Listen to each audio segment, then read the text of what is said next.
Good evening, John. How are you? All right, Gary, mate. How are you? How are you this week, mate? Everything All okay? right. Yeah, still losing a bit of weight, but Oh, it sort of gets hard after a while, you know. oh, I bet it does. I'm not going down that route. If I tell you the truth, I don't think I've ever been on a diet in my life. As you can see, it worked, doesn't it, for me? Hey, have you had your job notification yet? No, nothing yet. You know why? They've done all the pretty ones, and they're waiting for the ugly ones to last. That's what it is it?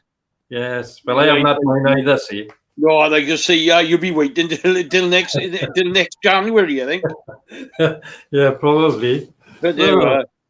Hi, Patsy. She's in, is she? She's upstairs, is she?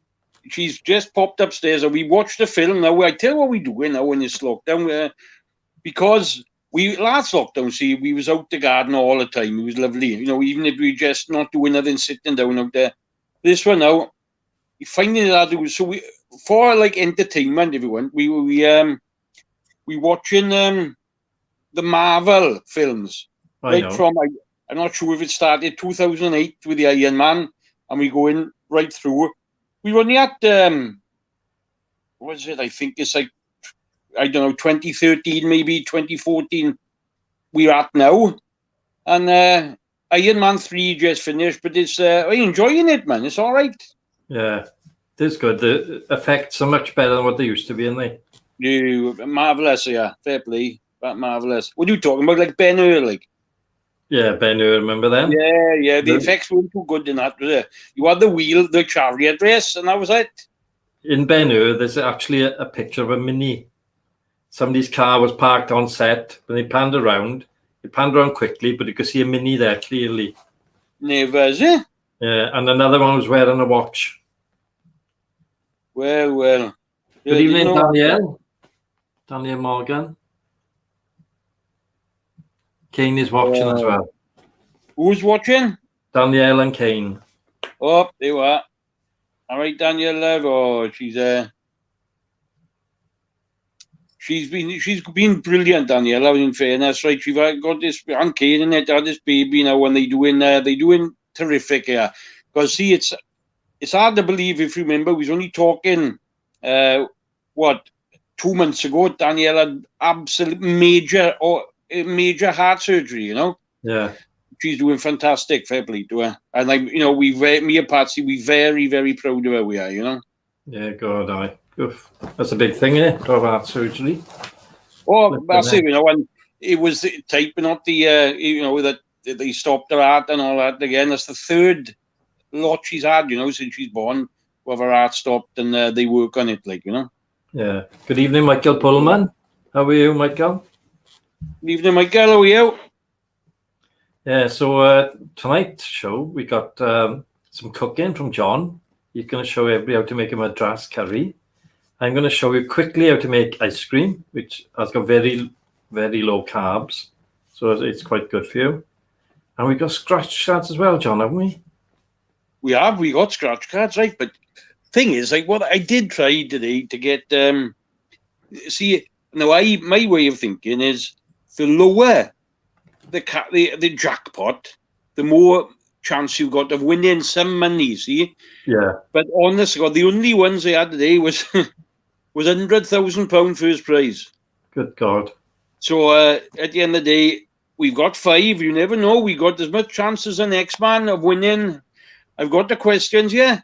Yeah, good. David Stretch, good evening. Hello, David. Yeah, so we got those scratch cards. The other thing, you can have a think about this, Gary. And what do you think? I should remember to talk to you off air. This, right, is because there's people on different.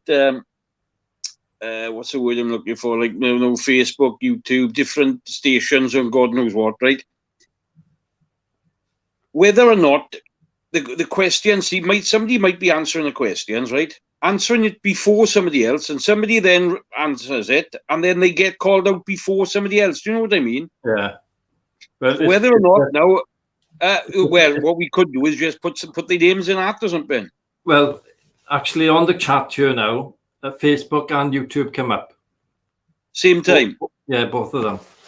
Oh, right. I can't see nothing, see? Have a look if it's live chat on there, on your phone. But there is, but I just got to press a button, have I? Yeah. Should see it.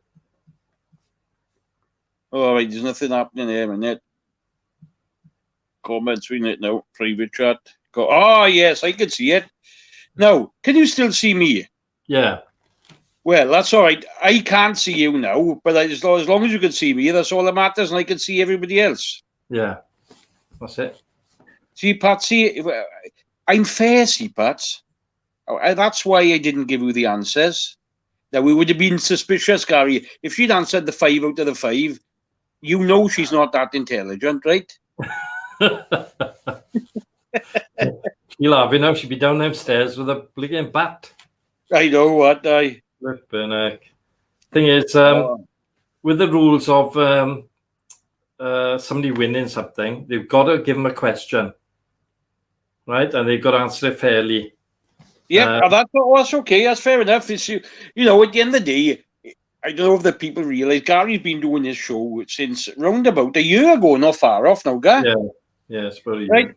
And I've only come in the last maybe couple of months on that, you know. So this is, you know, hello, like I got to chat to Gary. We're a big part of the show. We do it together now. I'm a big, you know, but it is Gary's baby kind of thing, if you know what I mean. Well, I started it, but we're together now doing it. Well, yes, but so it's yes, it's good now that I can actually read all the comments. Is quite good. There we are. And we can see you playing enough. Oh, there we are. So everything's all right. Facebook, yeah. You'll find Facebook is slightly behind. The server's a different speed to YouTube. Yeah, YouTube is the best one to go on, Di, if you could, you know. Yeah. I mean, we can go up to onto 10 platforms, but I don't see the point in that. You know, it's just enough people on YouTube and Facebook. So, what have you been up to then, John? Well, again, now Patsy's been out the garden to starting the spring work out there. You know, she loves the garden and she's brilliant at it, to be fair. And so she started that this week. Do you know what, right? It's looking good already. But and you know, it's only just like scratched the surface. Now I know again through the winter time I've had it's like you got stuff in the house. You open a shed door, you chuck stuff in. So I got to sort that out now. This you know, this next week. Too low. Put the phone up a little bit. There we are. Brilliant. Don't go up too high because it looks like you're looking over a wall. Turn it down a little bit more. No, the other way. The other way. There we are. Well, there we are. Right. To you. I don't hold it in my hand, right? Because it's like go shaky all the time. Yeah. See? That's right. We have to sort you out a better camera or something.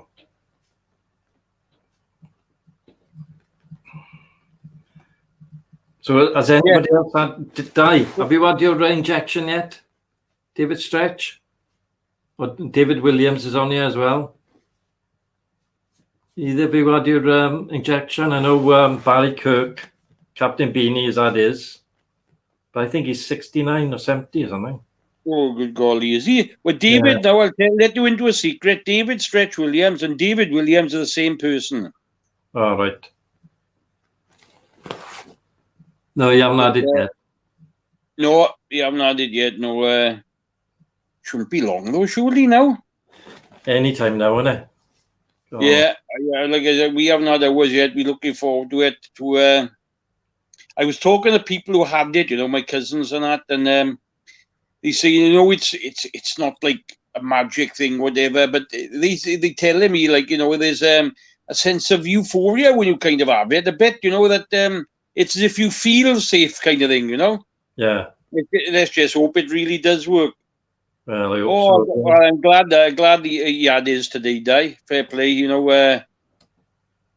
Yeah, I'm very pleased with that. That's why I was surprised you didn't have it because you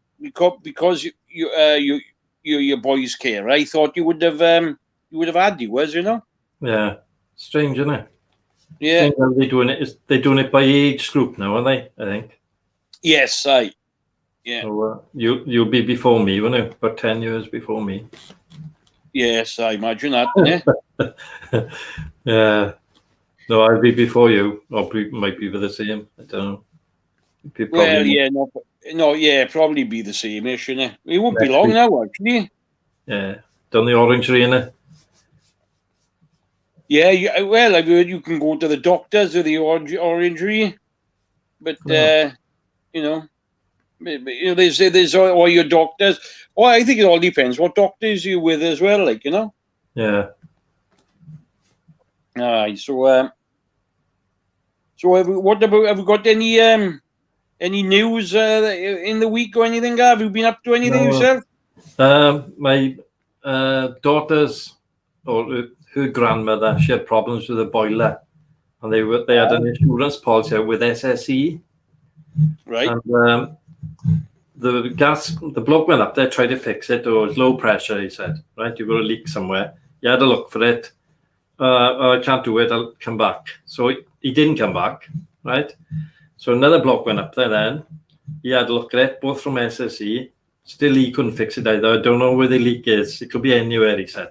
Well, the idea is to fix it when you go up there. Yeah. You know, he's getting paid, didn't he? So he had a look. No, nothing. Couldn't do anything. So they were without hot water for, I think, 3 days. Right. And it's been freezing on it, you know. Yeah. So in the end, the grandmother started looking around, tracing around, and she found the leak. And then British Gas came to have a look at the boiler, and then they've fixed the leak altogether. They put a new pipe in. SSE, rubbish. Do. You know, see, I got quite a nice tip for finding leaks, you know. When you if you think you've got a leak in your boiler system, so in the radiators and that, right? It's a bit of a pain, but you'll find it, right? In every joint, when you buy the radiators, on every elbow, in every joint at all, you go around and you put a bit of kitchen towel paper on the floor, right? By every single radiator, every single joint. And in the airing cupboard itself, all the pipes coming off it, and you go around them the next day, and one of them will be damp. Yeah. The other way to do it then is all your joints, put a little bit of fairy liquid on the joint, and it'll bubble. Yeah, and it'll bubble us, right? You did right. But but the thing is, see, they like the same as garages now, right? The same as everything. I think nowadays, if it's not an easy fix, they're not prepared to look, you know, like I've had something wrong in my van, right? And you've got to investigate, you have, right, to see what's. But the people today, they're not interested in investigating the problem. Yeah. If you go to them, this is a problem, that's it, you got to change that part, they're happy to do that. I'd still charge you a fortune, mind. Yeah. Did you find out if your horn was the earth? No, it's not the it's. Oh, sorry, it's not.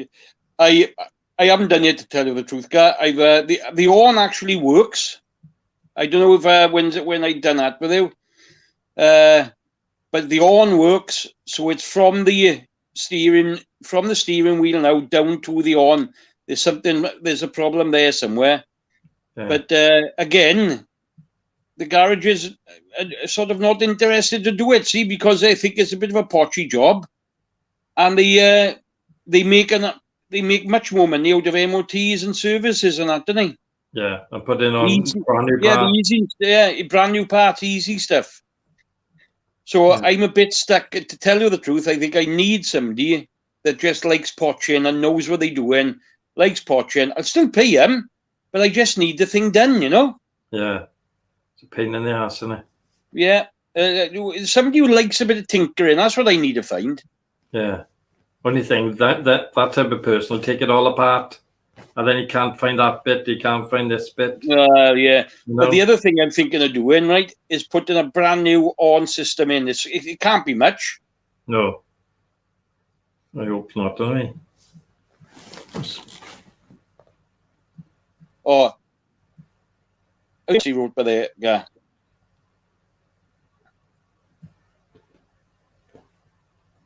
Who's Livy? My granddaughter. All right. Well, that was right. She watches YouTube all the time. She watches this woman called Georgia, right? And it's me, it is. I winds her up quite a bit, right? So she watches, and this girl, right, has got something like about, it's like 198 million views or subscribers. See? Good God, yeah. Oh, honest to God, she's like, the kids like her and things like that. See? So she's here today. It's going like that. And look at this, 148 million. Said, have a look. Me and Gary got 345. What? She said, what? Million? I said, we've got 345. She was amazed. Until when I pointed it out to her, it was 345. That's it. It's not no millions, no thousands being it. And it was more, but they back it off. Yeah, it was more, but they went. And I think they unsubscribed then. Yeah. Oh, it don't matter. We're having fun, aren't we? That's well, we have it does. It passes the time of day. So, should we put your Madras video on now? Yes, I'm happy for that. Right, we'll have a look at that Madras video now, man. Everybody, well, we're going to be doing Indian curry tonight. Cooking it from scratch where there's no ready-made up curry powders or paste in the jars. So we do it all from scratch. We are doing a beef Madras. You can use chicken, vegetables or lamb. Say exactly the same procedures, but you use them other ingredients instead of the beef.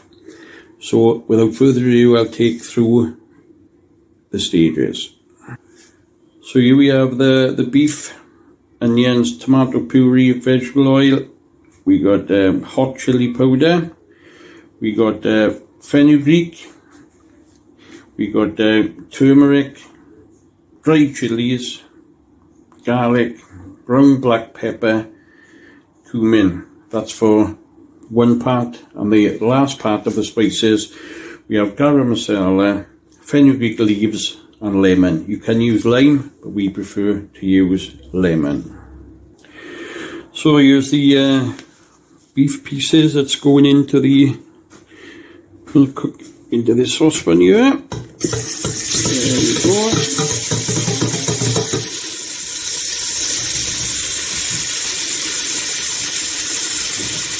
So yeah, we brown all these off. We brown these off and then we'll come back to it later on.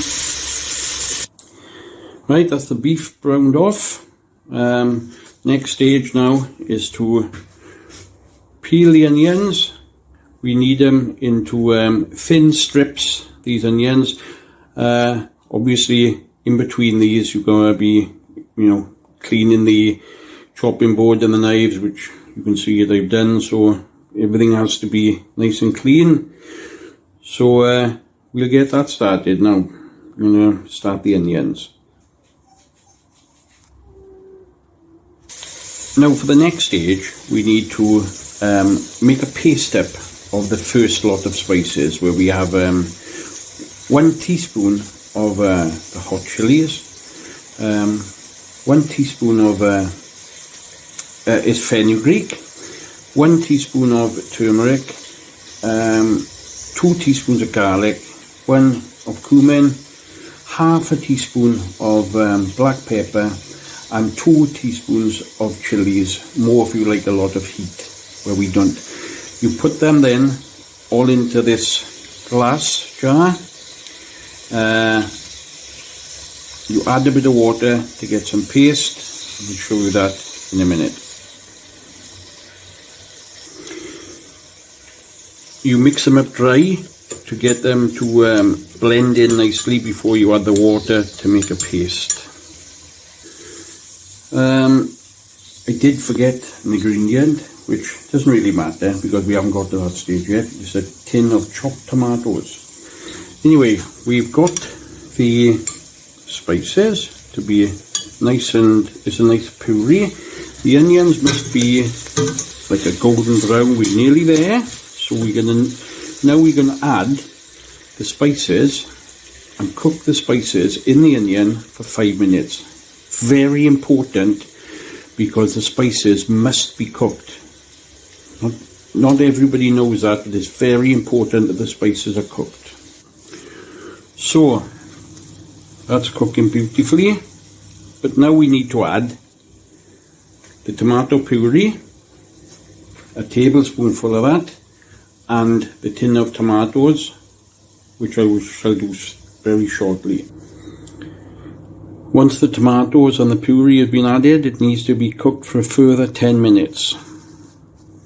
At this stage now, after 10 minutes of cooking, we add the beef.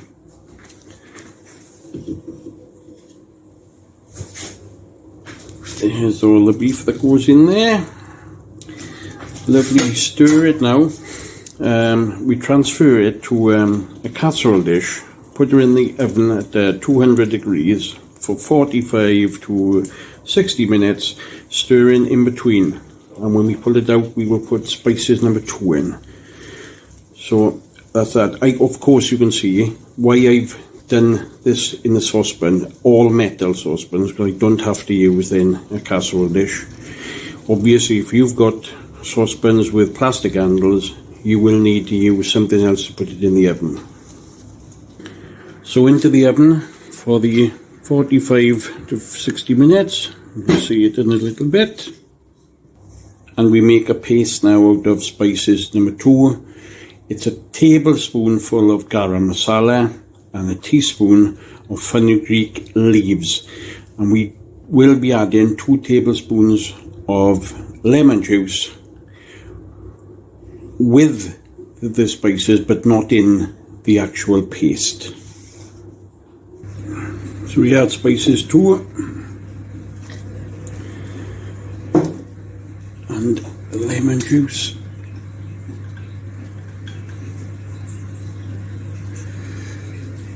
That's the lemon juice there. Stir it up. We give it another 10 minutes or so. You can see also, by the way, it was very like a dry mix last time. You must add water to your liking. Now my wife likes it, nice and juicy, so I use naan breads and whatnot.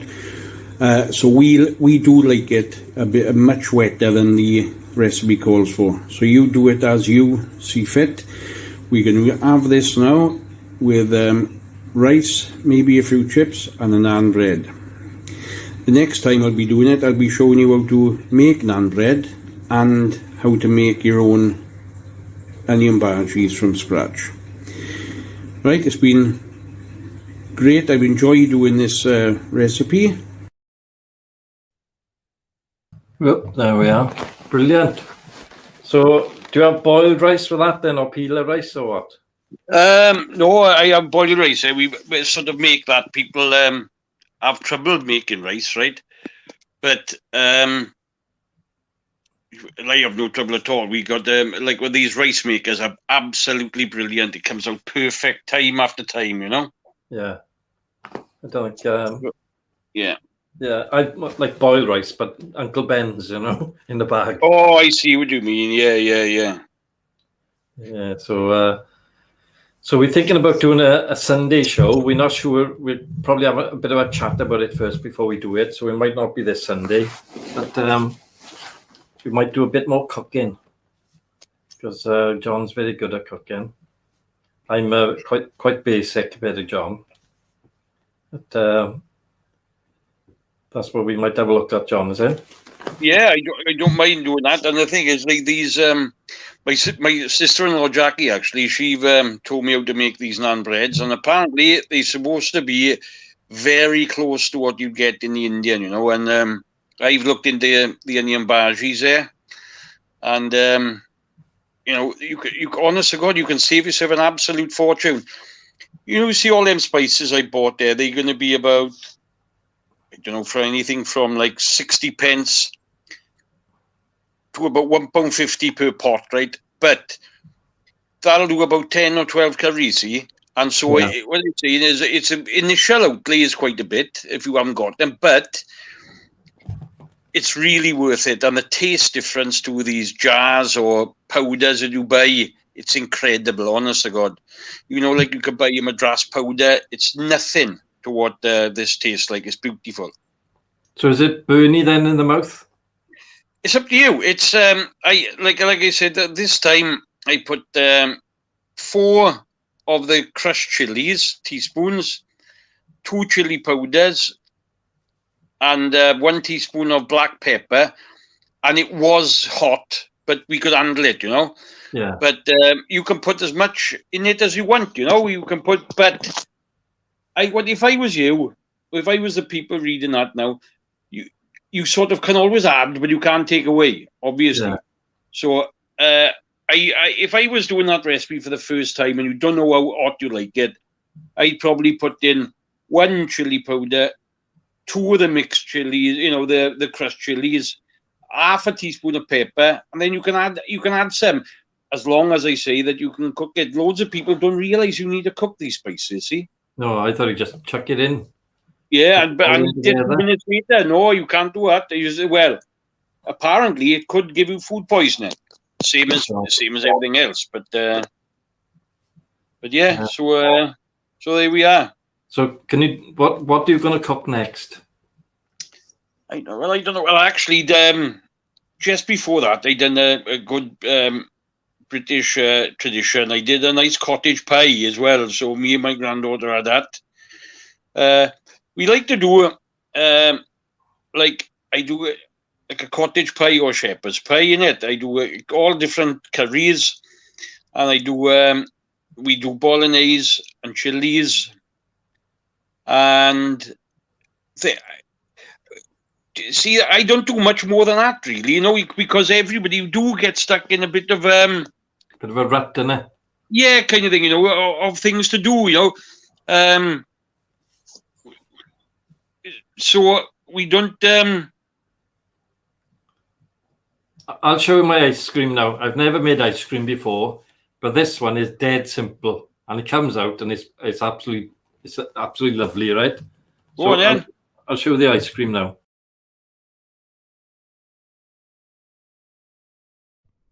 Okay, so I've already zeroed off the whatchamacallit.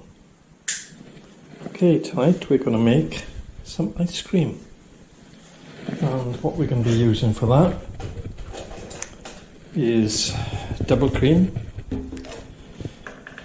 erythritol, which is a sugar substitute, and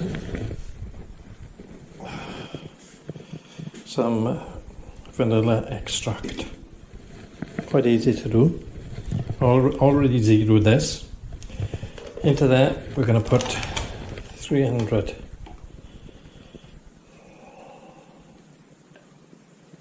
or 200, we'll do this batch, I think.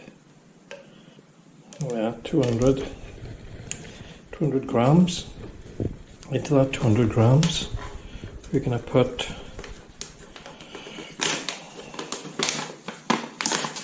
2 tablespoons of erythritol.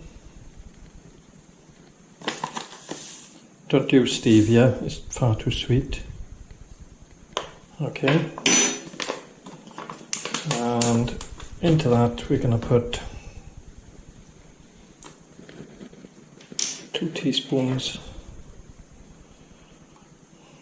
of vanilla extract. This one, I love this stuff. Absolutely stunning. There we are. Get that in there. Right, what are you going to do with this? Stir it up to help dissolve that sugar substitute. Okay, it will dissolve. It has started dissolving now. It's absolutely stunning. It's finished. Okay, you can see that it has started dissolving. Now then, the main part of this. That over there. Put that on top. The main part of this is to shake it up. God, I can get it everywhere.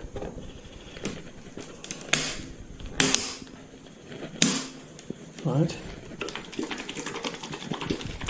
You've got to shake it up. It's like beating the cream, you know, when you whip the cream up. It's got to have quite a bit shaking.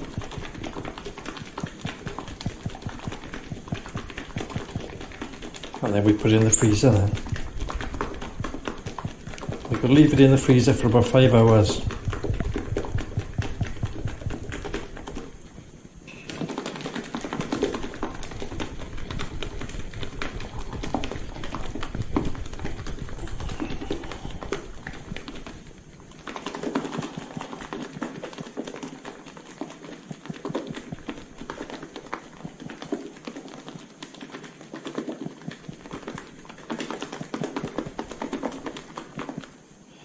It's not exact science. Right, what we do now, we put this in the freezer. Down the bottom, down there. All the rest of it's not mine. Otherwise it'd be like a big horse. Next thing is to clean up. Next time we'll see it, it'll be frozen. Okay, well this is several hours later. 4 to be exact.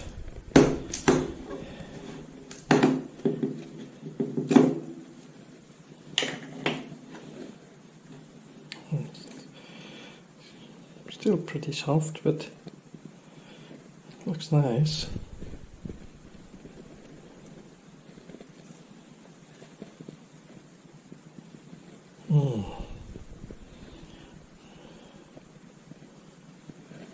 It's going to be absolutely stunning.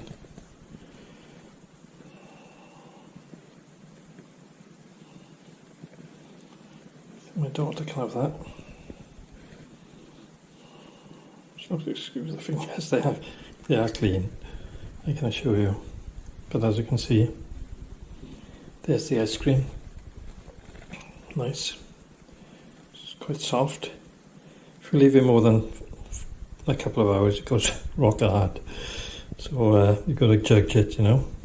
But then once you take it out and leave the top off for a while, or if you've got a mason jar, take the top off that. After a while then it softens up. It becomes like that again. But that is lovely. It's got loads of cream. And no carbohydrates, or very, very few carbohydrates. I think it's 1.2 grams of carbohydrate per 100 grams. Which is very good.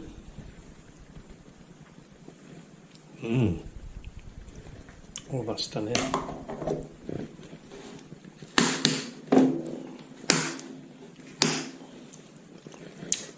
Lovely jubbly. Okay, thanks for watching. Ooh, that looked nice, guy. Look, John. That looked really nice. It did, fair play. Ooh, it's lovely it is. What all that? Ooh, fair play, Drew. Right, 25 do. Shall I do the first scratch card, guy? Yeah, certainly, you carry on. Right then. I got 5 questions here. Again, what they're general knowledge, these are. So everyone will be jumping into their pockets now when they purses, because the first question is, how many sides does a 50p have?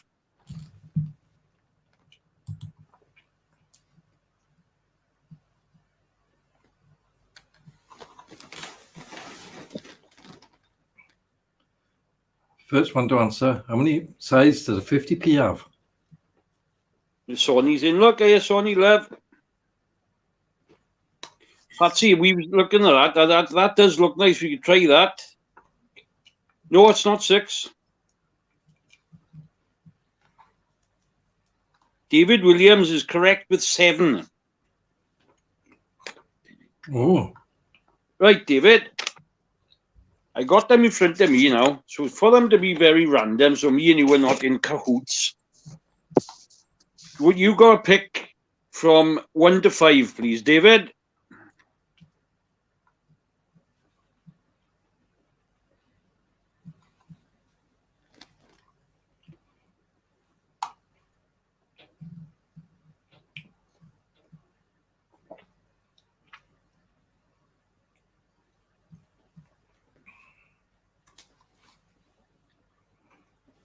You got to pick 1 to 5 now, Di, for me to do a scratch card for you. Right. This is 1, 2, 3, 4. Right.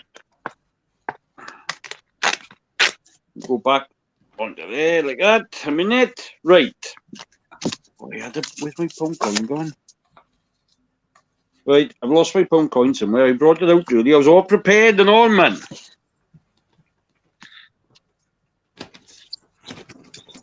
Right, I don't know where that's gone. Patsy's had it. Well, that's unbelievable. That is. I had that there, all ready to go, and it's not you. You have to sing a song or something in a minute while I go and get a coin, guy. All right then. So anybody wants to make that ice cream, simple to make, and erythritol is a sugar substitute, no carbohydrates whatsoever. So you put that in, and it tastes absolutely stunning. It's absolutely gorgeous. It's really creamy, but you've got to wait for it to harden. It takes about 4 to 5 hours, and oh god. And then if you wanted different colours, you can put colouring in it. You know, you can add different flavours. You can have strawberry, or you can crush up fresh strawberries and put that in there. So it's absolutely, and it won't put any weight on. Right, I'm sorry about that, everybody. But I'm back. Right then.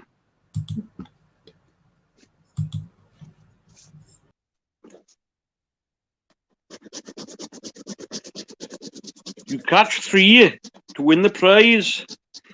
Anything, what do we say? Anything over what? Well, you know the rules, so tell them what they'll win, when they'll win. Anything over 25, it's a 3-way split. Under 25, it goes back to the house.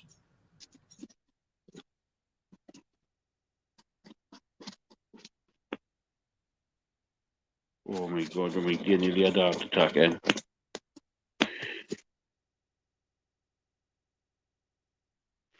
Well, yeah, you got 2 1,000s, 2 100,000s, 2 5s, a 50 and a 20. That's unlucky, that is.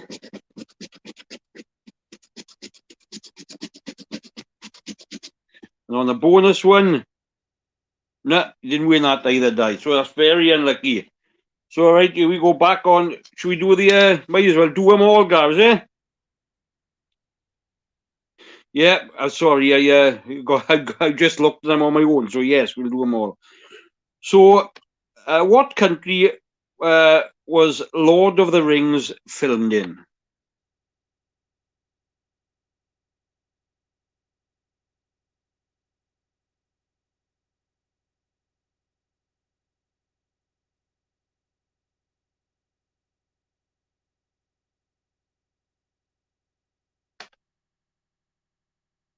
Sonny is correct with New Zealand. It's up first on my 1 to 4 then, Sonny, please.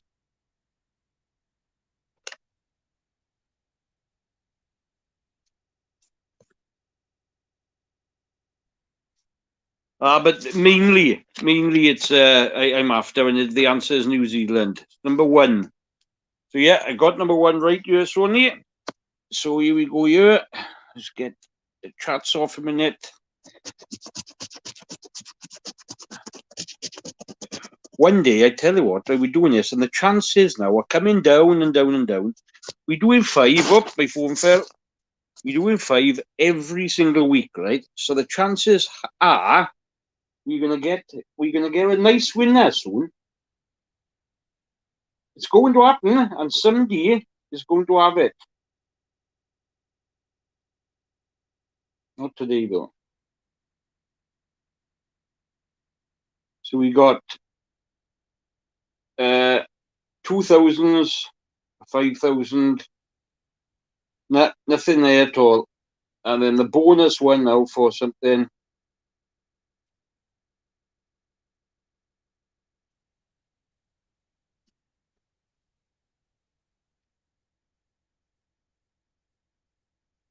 Nah, that's a vault as well. That didn't work either. Right.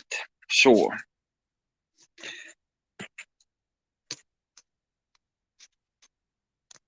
we go back down to the chat. We'll have a look.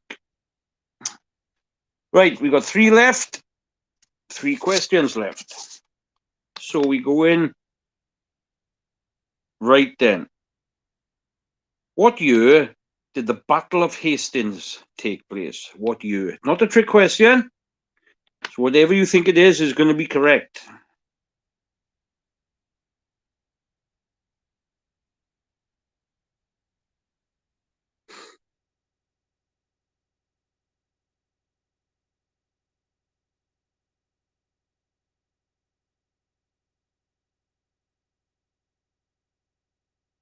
Danielle, first one to answer correctly is Danielle Morgan. 1, 2, or 3, Dan?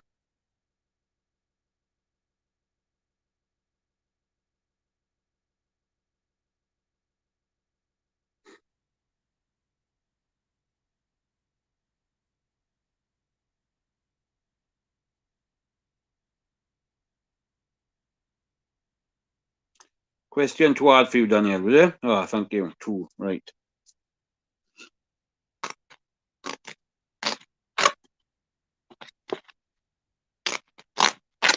Right, this is number 2. But yes, like I was saying there, and I got a bit sidetracked. We're doing this week after week after week. One day, we're going to hit a big prize. We're not saying a jackpot, but it would be nice to win something that we could share with everyone, and it'll be looking great.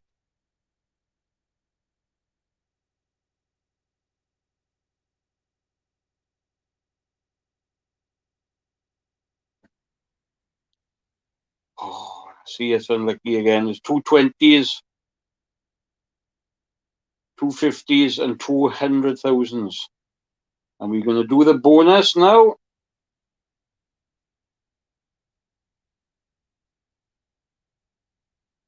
No, not in the bonus either. Right, let's get there. It's unlucky. But I think, right, for the last now, what? Last 3 weeks, we haven't had one winner, not £2. Right, the next question. Now, this is a nice question. I think you either know this or you don't. Totally obvious thing to say, that mind. What is officially the smallest country in the world?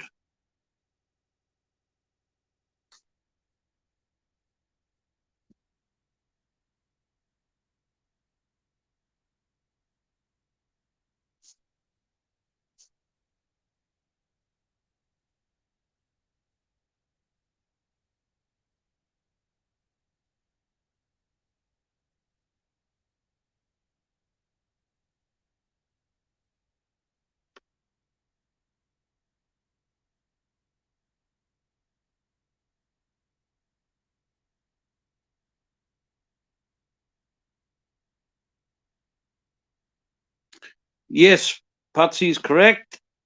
And it's Vatican City, Vatican, correct. So what number, Patsy, love?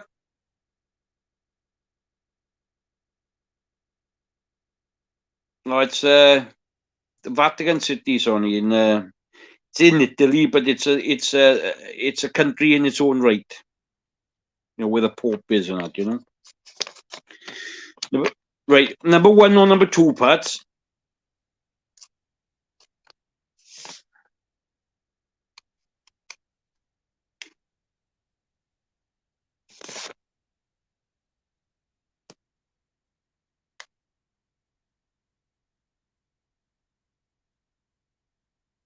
Lovely.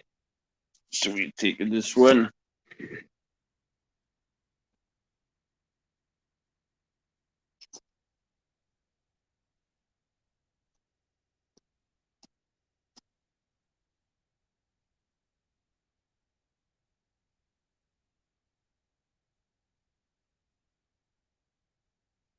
Oh, pink.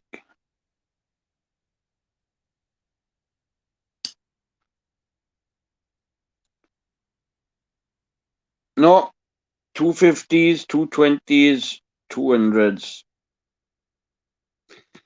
Bonus.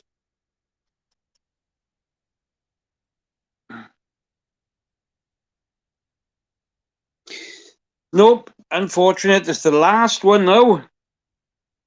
Nice to have you back, George. Thank you. Right then, everybody. Back into your purses. Because the next question is how many sides does a 20 pence piece have? Now then. We've had the 50 pence piece. This one is the 20 pence piece.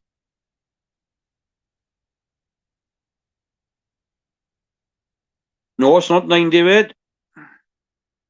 Oh, no, there's quite a few answers there. 8, 5, 9, 5. No, nobody's right yet.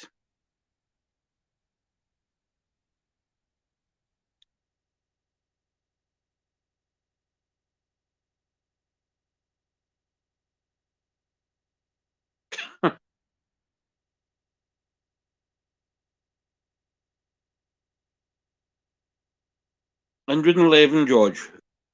Yeah, that's very close. David Williams, sorry, you said it. Looking at that, sorry, I didn't see it. Patsy was first with 7. If you have a look on the comments here. It is correct, the 7, same as the 50 pence piece.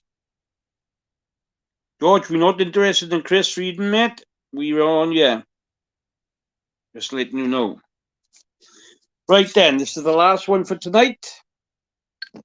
And the last one in February.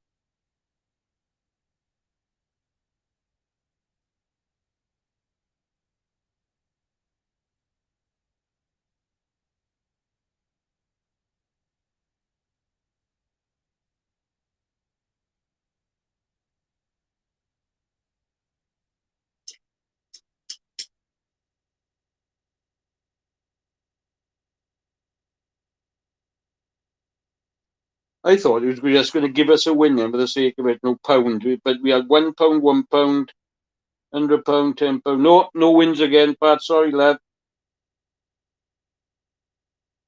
And the bonus, nothing again.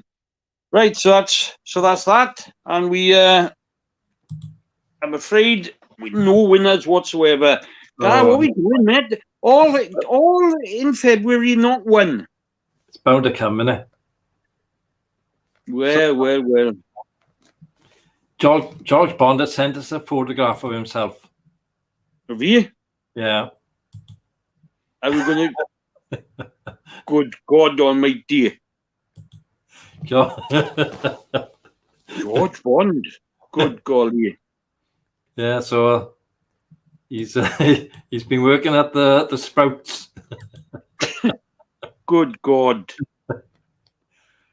That's do. What's happened there, innit? I don't know. Wicked heck. See, now you eat too many sprouts, that's what happens to you. That he deformed the man is. Filled up with wind, yeah. Do. So, have we got any good ghost stories tonight? Ah, yeah, right. I got 3 tonight, right? Again. I'm joined a face group page, and there's people and they're from Great Britain now, right? And the people are insisting these are true, and they're getting a lot of comments and that. Now I have 3 stories. One very short one, one quite a long one. So you might be in. Stay with me with that one, right? And but the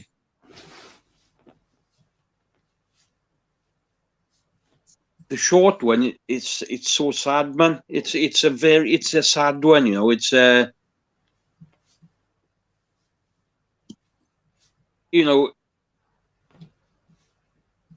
it pulls at the heartstrings in that short one, you know. The long one, you feel incredibly sorry for the people there because it's still ongoing, and the other, you know, but I do believe these are true. At least I believe the people who sent them to me believe that they're true, you know. So if that's I think you're going to enjoy them tonight. There we are. I really do think you're going to enjoy them. Yeah, brilliant. I'll tell you what happens, George, if somebody wins, right? Now, the people that know me, right, you, George, they know me and Gary, very trustworthy people.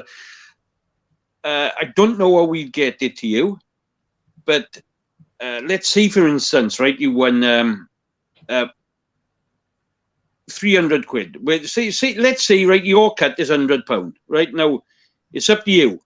We've got £100 here for you. We can't give it to you by cash. We can't drive down to see you. We can't send it by post, right? So you've got two options. The people around here know me, Di, and obviously Patsy and Sonny and things like this, right? They would give me their bank details and I pop £100 in a bank, no worries at all. But if you wouldn't trust me like that, I'm afraid there is no other way we'd be able to get it to you. So that's how we would get it to you, but it's up to you if you want to do it that way, you know? Yeah, the only other way we could do is transfer it via PayPal, if they had a PayPal account, you know. Oh, well, it's the same. Is that the same kind of thing then, Guy? Yeah, you transfer. The thing is, right? If I was to give you my account number and my sort code, you couldn't take money out anyway.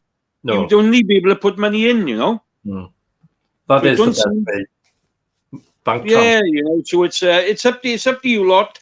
The thing is, with Die Stretch and Patsy, obviously I could go down there and I can get the cash to them because they're near me, and I, you know.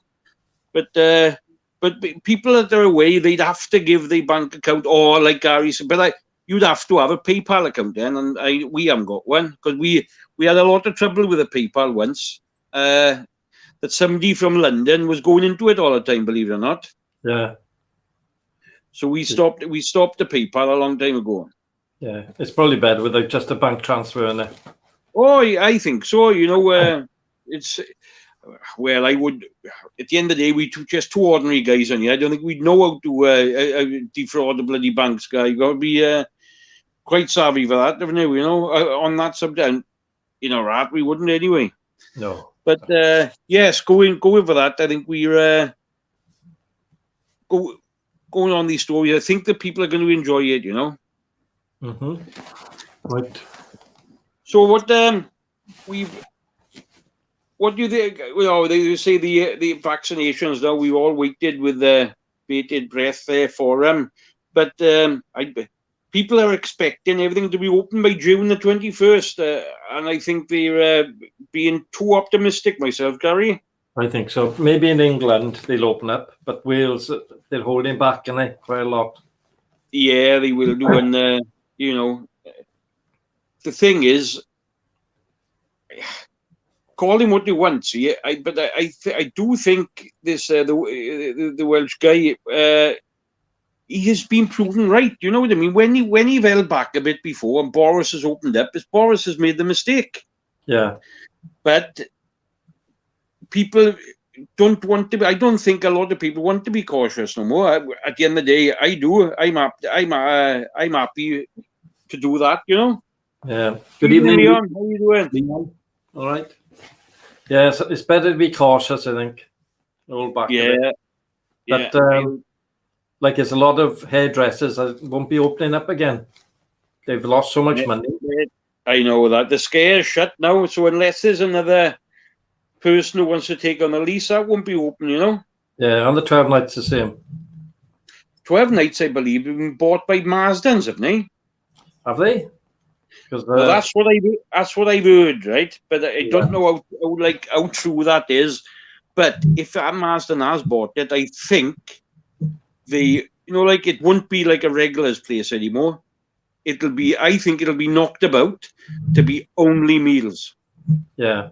That's what Marsden pubs are. They're not like for the locals going down for 5 and 6 or 10 pints no more. I think them pubs are very few and far between. You're going to look at the rugby clubs like the Quins and the Tybark and the Stars to an extent. You can go there, but that's what I think. I think most pubs are going to be for food and that.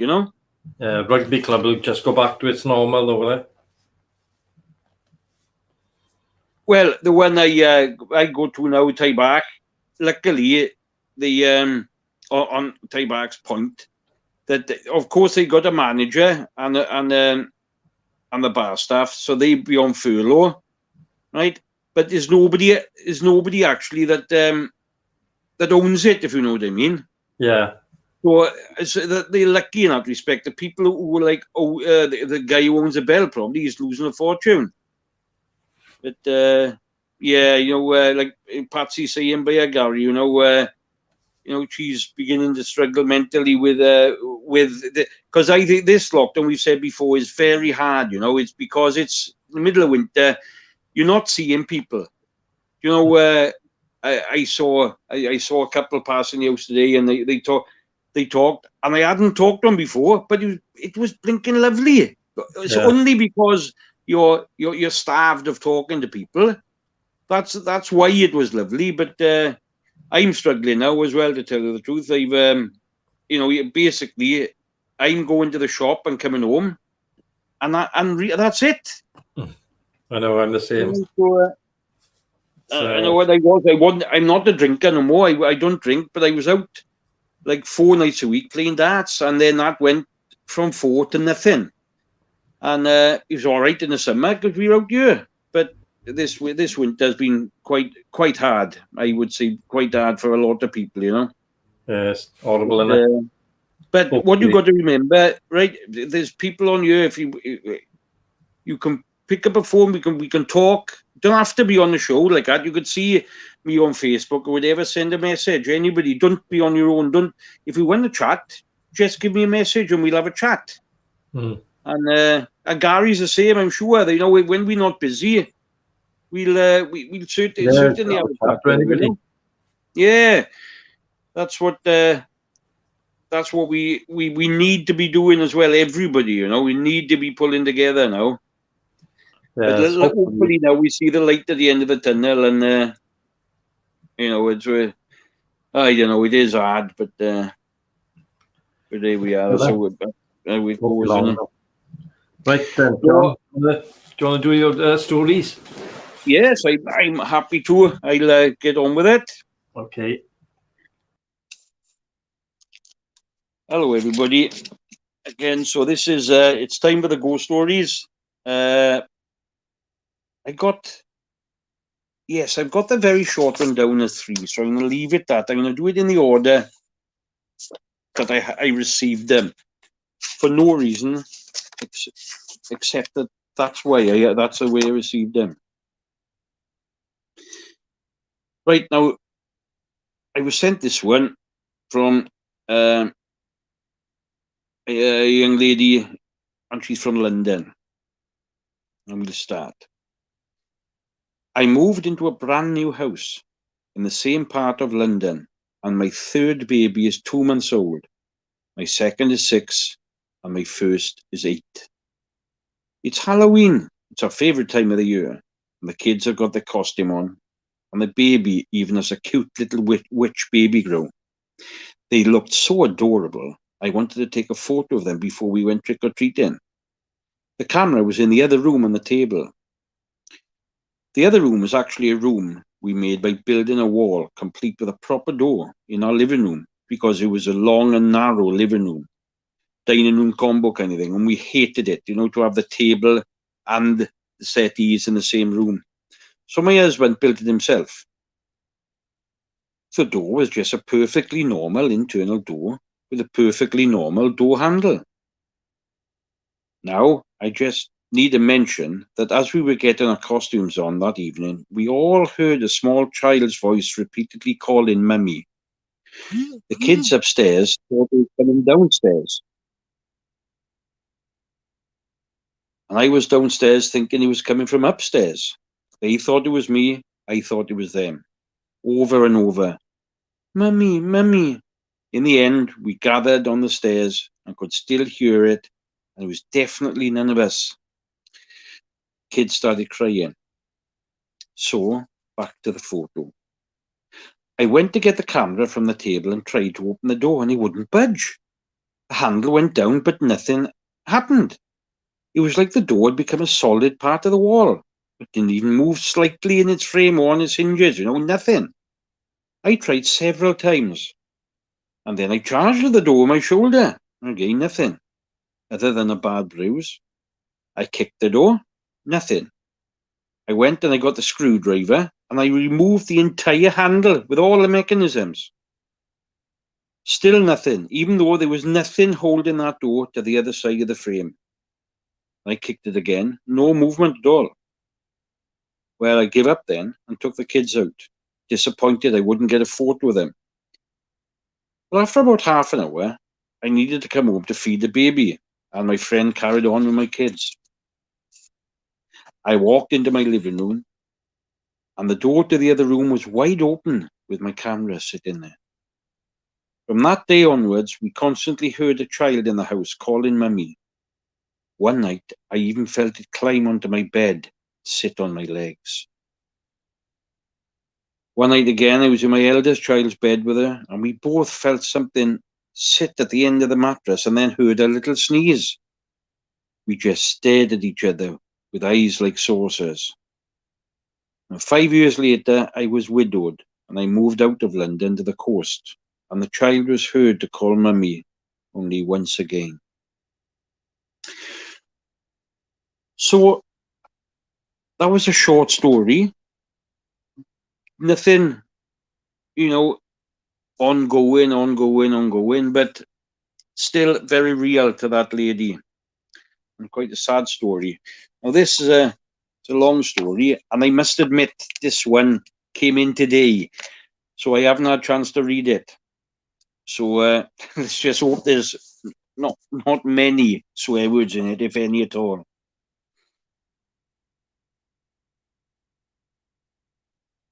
This is absolutely 100% true, and which both puzzles me and scares me to this day. I will start with one incident, which is a way separate to the others, which will follow, but interesting nonetheless. It was 2003. My wife and I lived in a flat in Oxford with our two children, aged 6 and 18 months at the time. This was a typical 1950s, 60s design, 3 stories with 6 flats in each block. We lived in the middle flat. Our neighbour lived alone up until early 2003 and was forced then to go into a home. Everyone else in the other flats were all older and they all lived alone. During the summer, 2 squatters got in next door. Although they clearly needed a home, drugs became a problem and unsavoury characters kept turning up. In the end, the police had to remove them, while the local council put a metal security door on to ensure nobody else got in. One night, about 2 days after the flat was emptied by the police, etc., I could hear furniture moving and a scraping about next door. This was around 11 p.m. The music was also being played very loudly. I went out into the corridor. The metal security door was still in place, but I could hear movement and the music clearly. This was going on for an hour before I started to lose it. I thumped on the bedroom door, on the bedroom wall that connected to the next door. I thumped 3 times very hard and shouted for it to shut up. Almost immediately, 3 thumps came back from the other side. I did again and again. Whoever was next door repeated my banging. I knocked twice. I got 2 knocks back. I waited. Then the banging and the sound of moving furniture continued. Having had enough and 2 young kids being woken up, I called the police, explaining the issue. Well, he turned up about 15 minutes later with a council environmental health official in tow. The music was still coming from inside the flat. The council guy was extremely agitated. Before he attempted to remove the metal security door, he backed off a bit. It transpired that he was the one that put the door on a few days previously, but explained he recalled a radio in the flat's hallway, but he left it there. The rest of the flat was completely empty, save for the kitchen cupboards that were at the front of the flats and not the opposite end where the bedrooms were, where they could hear the banging and scraping, and the banging on the wall in response to me. In addition, he had been accompanied by an electrician who had disconnected the electricity supply. The police had called for further assistance just in case. 2 further officers turned up. There were now 4 officers, a council environmental officer, and me. The metal door was removed. The flat was in total darkness. The police moved in with their torches. The flat was empty. No furniture, no squatters, no electricity. The radio was not plugged in, and it did not have batteries. The radio was switched off, and the door was put back on. All was then quiet. The next day, an electrician turned up to sort the power supply again, ready for the new resident. He had the keys and tools to remove the door. He stopped me outside and asked me if I minded going in the flat with him. He'd been in once and was petrified about going in again, and he was a big burly bloke, you know. Apparently, he'd crouched down in the hallway cupboard where the meter was, and he'd heard something growl quietly from behind his ear. He was terrified. But, needless to say, I refused. I didn't do anything again, but I've many unexplained stories to tell about that place. We moved 3 months later. Well, as mentioned, there were many weird things that happened while we lived there. Some of these are short one-off events. Others happened numerous times. My wife moved in during 1998 with a 2-year-old son. We met shortly afterwards, where I moved in and lived there until late 2003. To give some more background, the flats in which we lived were built post-war, like much of the area surrounding them. Headington was a relatively well-off area and remains so. However, Barton, which the flats border, had what was termed prefabricated temporary homes that were cheap or social housing needed for the boom after the war. Needless to say, these houses are still there. Barton has a long association of lower income families, associations with crime, and genuinely not favoured place to be. All nonsense, really. You can get the problems associated with the area anywhere. Well, after investigating the area of the flats, which sits in Cresshill Place, I found that troops gathered on and around the area during the sieges of Oxford in the 1640s. In addition, there was Roman connections to the area, as this borders the old Roman road which passed through Headington, heading for London. So, moving on to the weird occurrences in addition to the noisy neighbour who wasn't physically there. As mentioned, all our neighbours were older and lived alone. Below us were 2 flats, both occupied by lovely elderly ladies, respectively. Above was a lovely man in his 80s, and his neighbour, a woman who was probably late 50s. Next door to us was a nice chap of around 70, who during our time there was moved into a home, leaving his flat empty for some short time before the squatting issues. So, who lived in our flat before us? I'll come to that in a little while. However, some of the experiences we had could possibly have a link. I'm going to number these experiences. Time has passed and I can't quite remember dates and in what order they happened, but here goes. 1. My wife's brother babysat our son for a day and a night. During the day while he was alone, our son being at school, he heard a toy remote control car being played with in the bedroom. He investigated and found the car moving around the floor, backwards and forwards and side to side. The remote was on the shelf. He watched it for a short time before it stopped. A little freaked, he checked the car. There were no batteries in the car or the remote control. Well, I get that radio waves could be a play, although I have been informed from my earlier post on another site that this actually isn't possible and will need physical force to move it. Number 2. I awoke one night sensing something in our bedroom. I laid still until I felt pressure on my feet. I was calm. It felt gentle. It then got heavier, as if someone, certainly adult size, was sitting on the bed on top of my feet. Weirdly, I was really calm. Then I got a strong whiff of cigarette smoke, and it went. The weight had gone. Number 3. Before I met my wife, she once awoke in the night to find the hallway covered in smoke or fog or steam. No heat, no smell, but unable to see through it. She ran to her son's room to get him, only to run out and find everything was back to normal. Number 4. As per above, a few years later, we returned from taking our son to Beavers, which is a junior scouts. My daughter was a baby at the time. We pulled up and parked at the rear of the flats. Looking in the communal door, the entire foyer was filled with smoke. I ran in to check on the neighbours. I frantically banged on the downstairs doors and both elderly ladies came out dumbfounded by the smoke. The entire flats were completely filled with smoke. You couldn't see anything. But it wasn't smoke.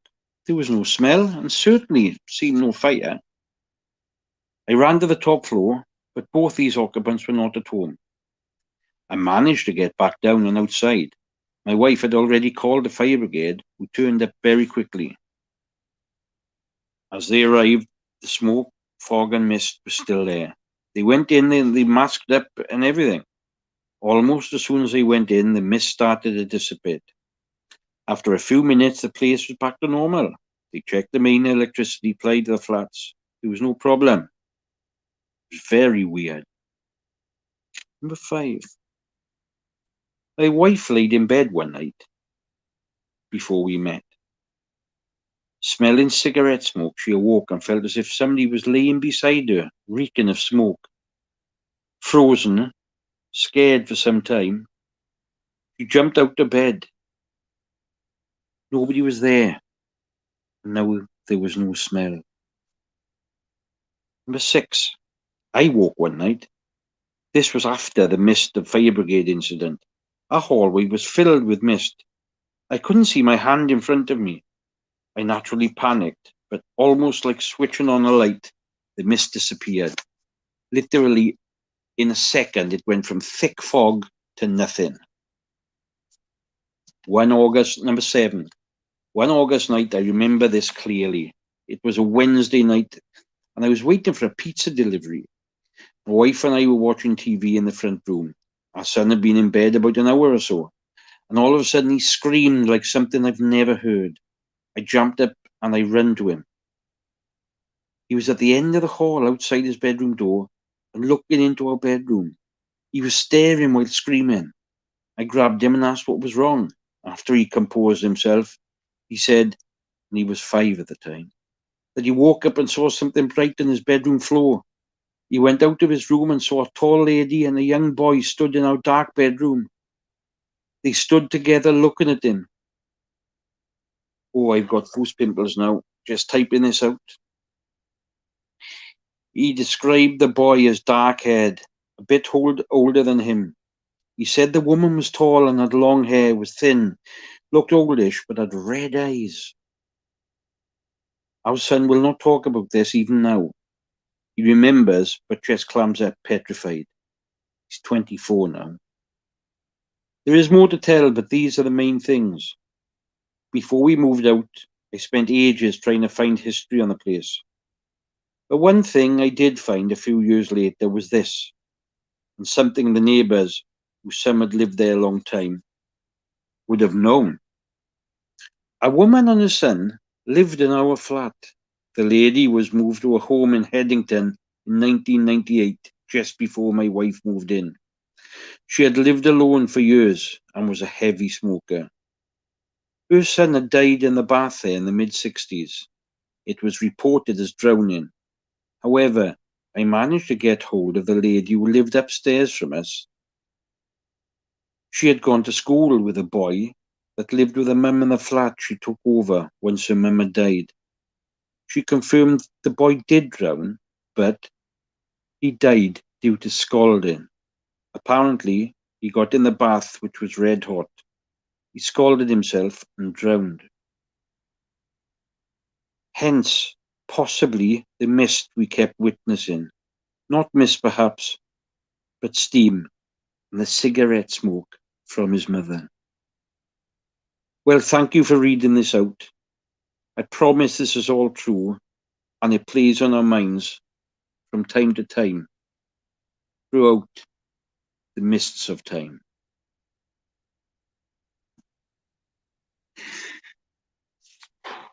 Now then, this last story, right, it's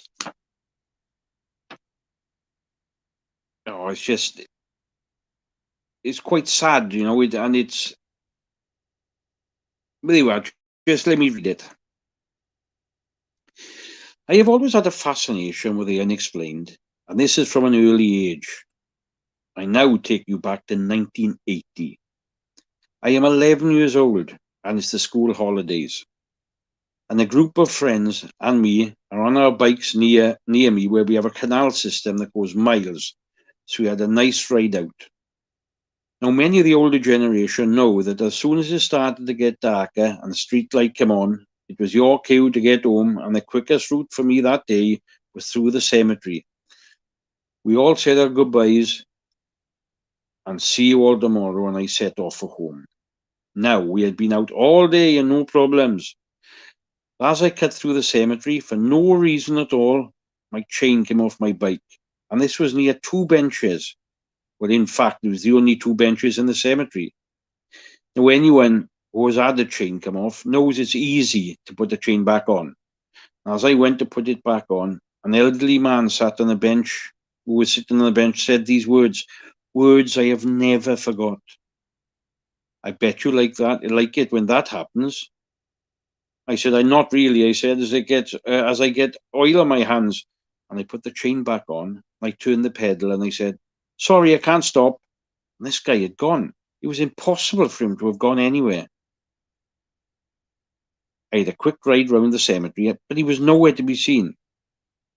Now we're in the present day, and I can tell you this guy still sits at the same bench, and I have seen him many times, but he refuses to speak to me. I think it's because I did not stop to speak to him when I was a child. But I've been told that he has been seen by others he used to visit, because he used to visit his wife's grave and sit in this spot, talking to people who passed by before he passed away. Do you think it possible that he visits this area, as he held it close to his heart when his wife died? A place he visited again, and still visits, as he was relaxed here. Just wish he would talk again. There, that's the stories done for this evening. So I'm Although that one was quite long, it was quite a good one, wasn't it? yes, yeah. Yeah, so Yeah, so I'm quite happy with that one, yeah. But yes, Gary, the like these people, they take the time out to send them to me. What they get out of it being like a hoax, it don't matter. At the end of the day, I enjoy doing them. As people that enjoy listening to them, and if they're not true, they're not true. But we can only go by what people actually tell us, you know. exactly. They send stuff in, and but that last one there, you can imagine it actually happening. You know that the old man sitting there on the bench talking to his wife there, And the next thing you know, he's dead. He doesn't know where to go, so he goes back to them benches, Yeah. And it's quite sad, that one is, I feel like, It's like there's so many unknown things in this world, isn't it? Oh, definitely. Like I was looking at the pictures of NASA the other day from Mars, 128 million miles away. I was thinking that could be a Neath, How do we know it's in Mars? Yeah. There's no evidence. It could be some bloke with a camera beneath with a little model, You don't know. It could be, at the end of the day, they even say about the moon landings. It was in some filming studios, because what gets me, they reckon, right, is that the technology that they had in them days to land a spacecraft, and of course they had technology, a computer, like the ones you've got there, would be banks of computers on the wall to get that much memory you got than you was now, right? Yeah. So the actual computer to get that module down onto the moon, it would have been, at the time, it would have had to have been massive. Yeah. And the other thing then, the picture of the flag is blowing in the wind. Yeah. No wind. The other thing, there's two things that gets to me about that with people answer, and they can't answer me, right? Is who took the first photograph of coming off the module? Yeah. Right. And also when they took off, right, back going to Earth, they left cameras there or something. There was no dust coming off it. Now, the moon has got no atmosphere, right? Nothing at all. So any dust that have fallen through millions and millions of years, that dust must have been about 6 foot deep. Must be. Yeah. Because it's dusted in it from outer space. It's dusted in the moon all the time.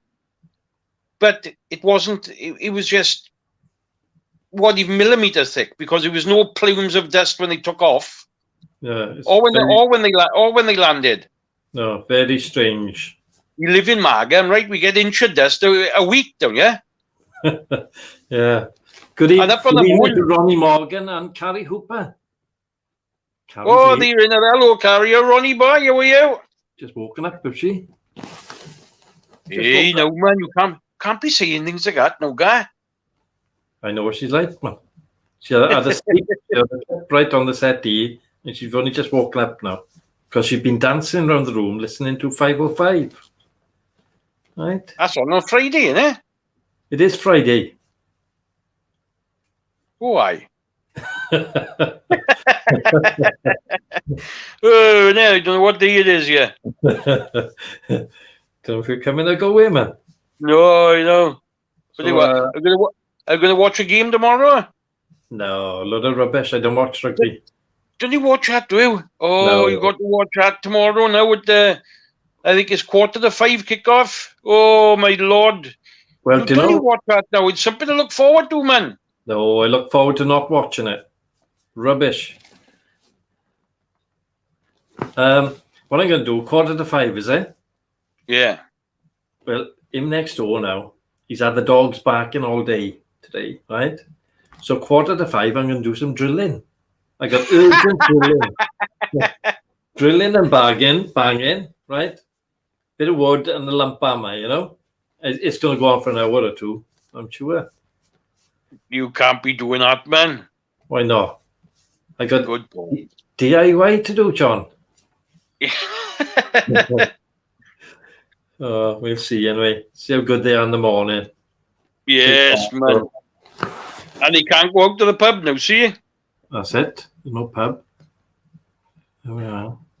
Everybody's saying they can't wait. New phone. Carrie's had a new phone.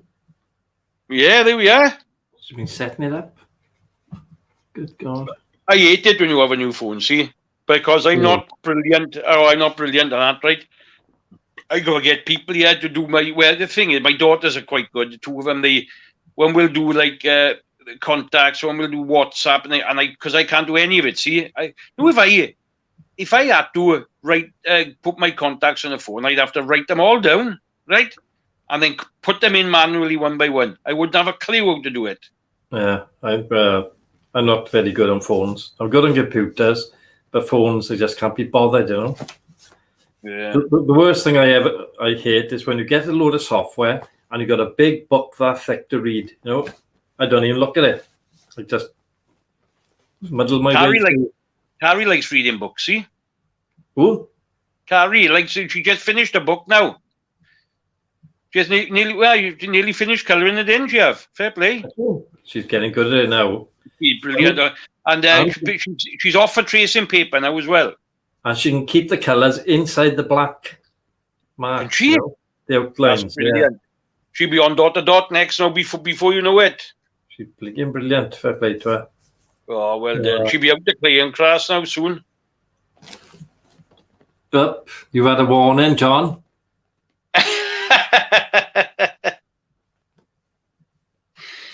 Oh, there we are. Yes, I've had more warnings than you've had hot dinners, guy. Don't worry about that.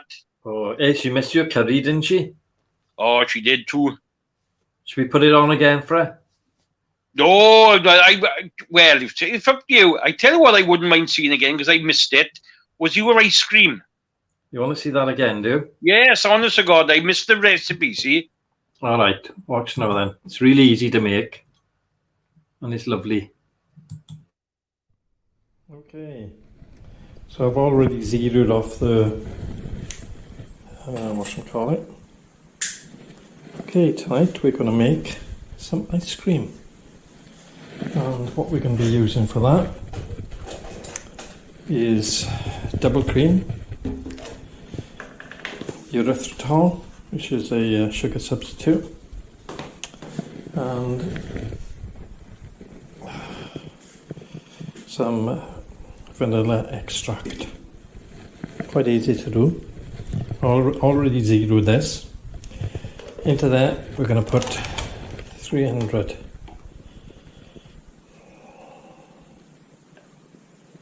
or 200. We'll do this batch, I think.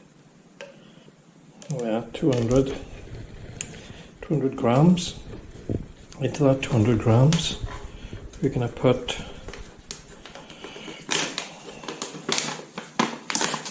2 tablespoons of erythritol. Don't use stevia, it's far too sweet. Okay. And into that we're going to put 2 teaspoons of vanilla extract. This one, oh, I love this stuff. Absolutely stunning. There we are. Get that in there. Well, what are you going to do with this? Stir it up to help dissolve that sugar substitute.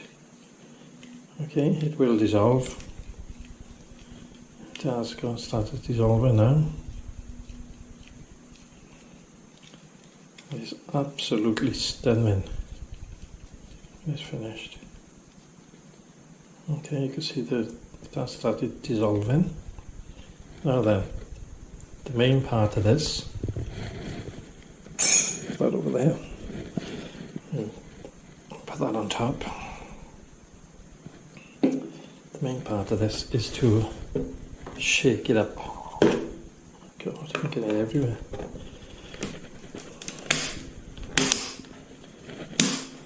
Right, you've got to shake it up. It's like beating the cream, you know, when you whip the cream up.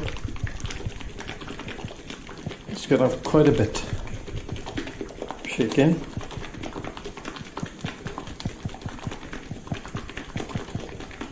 And then we put it in the freezer then. We could leave it in the freezer for about 5 hours.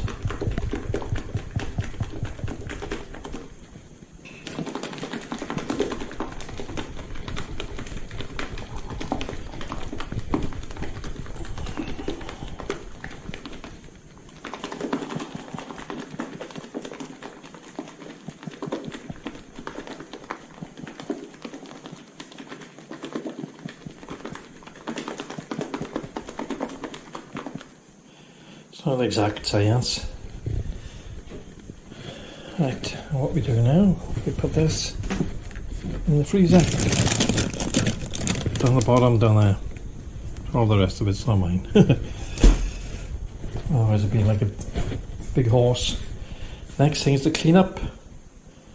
Next time we'll see it, it'll be frozen. Okay, well this is several hours later. 4 to be exact.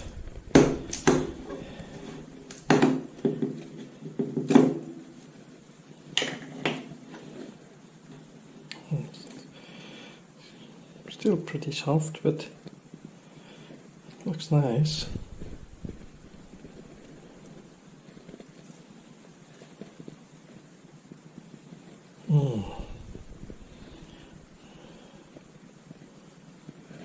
It's going to be absolutely stunning.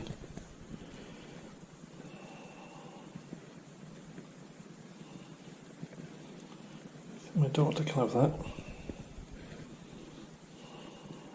Excuse the fingers, they are clean, I can assure you. But as you can see, there's the ice cream. Nice. It's quite soft. If you leave it more than a couple of hours, it goes rock hard. So you've got to judge it, you know. But then once you take it out and leave the top off for a while, or if you've got a mason jar, take the top off that. After a while then it softens up. It becomes like that again. But that is lovely. It's got loads of cream. And no carbohydrates, or very, very few carbohydrates. I think it's 1.2 grams of carbohydrate per 100 grams. Which is very good. Oh, that's stunning.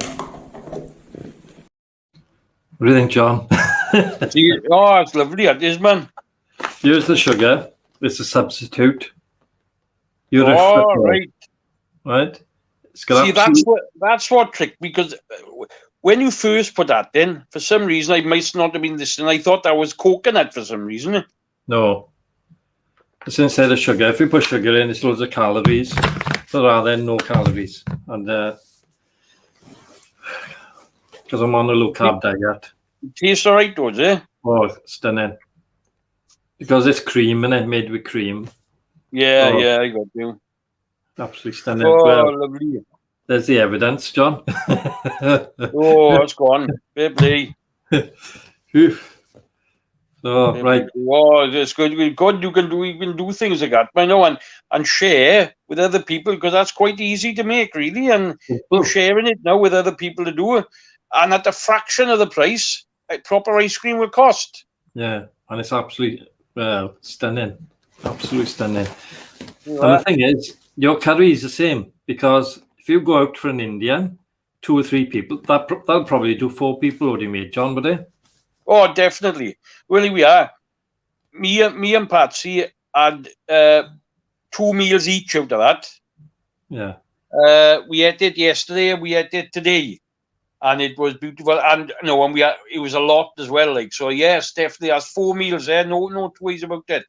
Yeah. And what do you reckon it cost to make it? Oh, to make it right without. Tell me by that, I would say 2.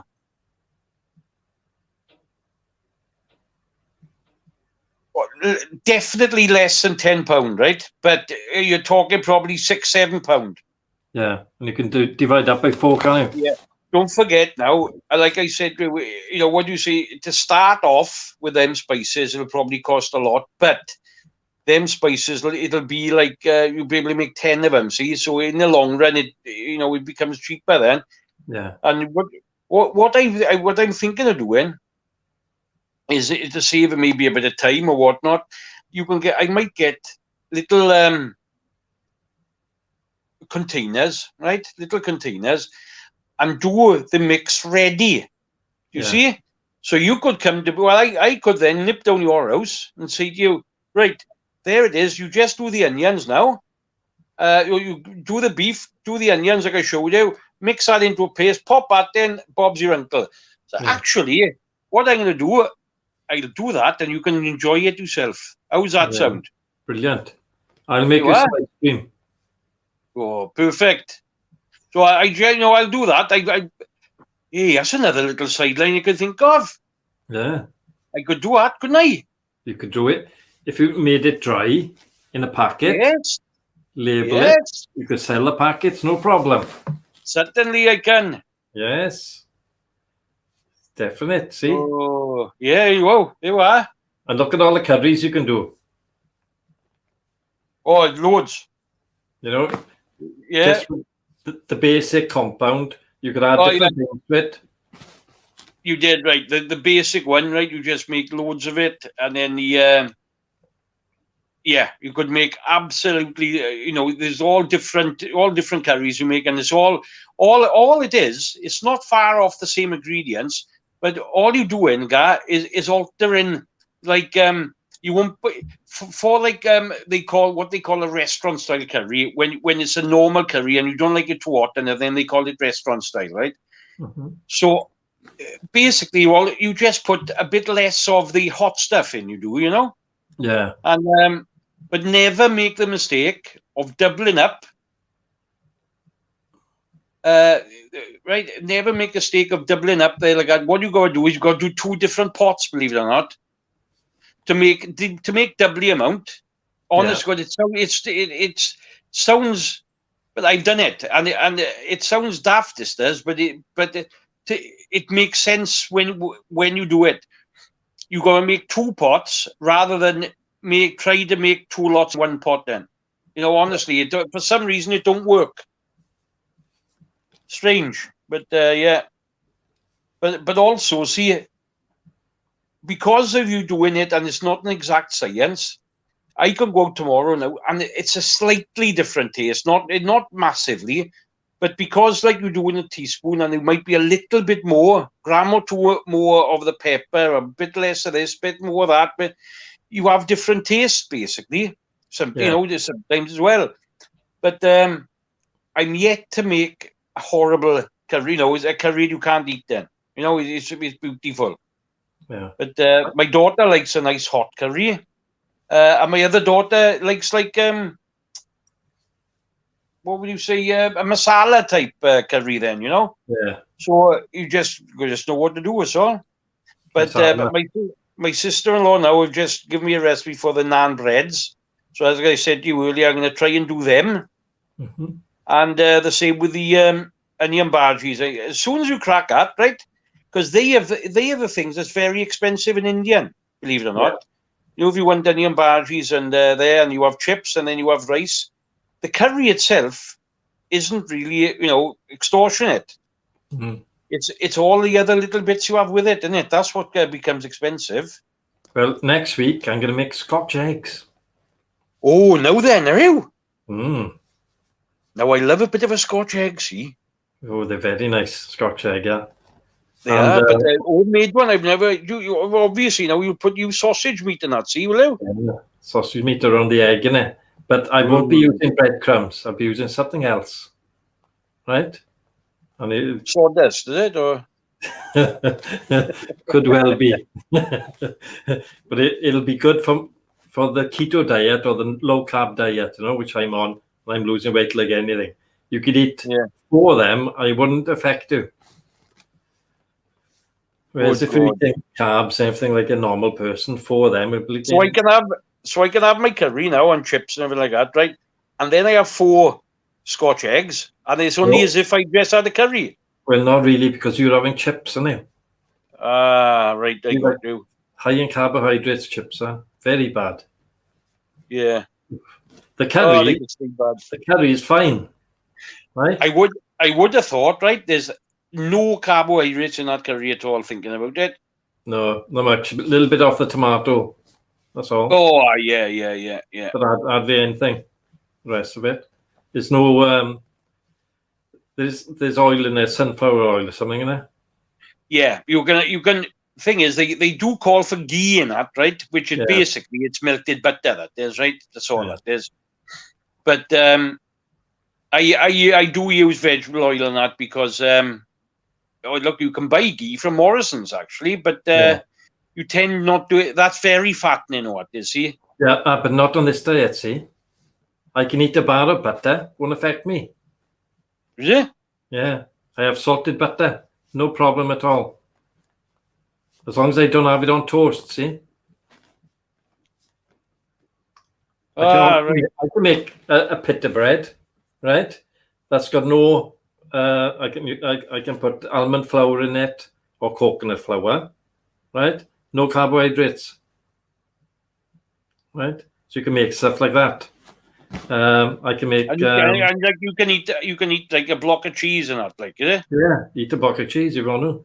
Be sick, won't you? But you can do it. I like a bit of cheese, mind. There's a lovely cheese in the co-op. It's apricot. Now, see, what do messing around with that for now? Oh, it's lovely. Right? Yeah, but what do messing around with apricots? Right? They believe they belong in cream, see, and that's it. See, Nah, same as pineapple now, right? They don't belong on a pizza. Cream and cheese made from the same thing, made from milk. Aye. See now? I can see where you're coming from. Apricot cheese, right, is absolutely delicious. Oh. And I did eat, I bought a whole block and I ate it all in one go. And I'm still losing weight. You do. Carrie Ann sent me a message in, right? It was a bit of a cryptic message, but I just wanted her to let her know I'm on top of things. That's all she got. Me and her know what we're talking about, and that's as far as it'll go for now, right? Just let her know she wrote something, and I'm on top of it.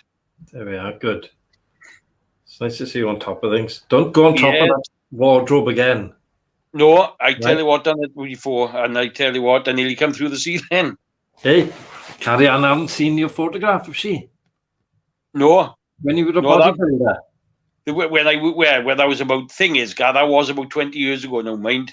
Yeah, there he is. There's John when he was a bodybuilder.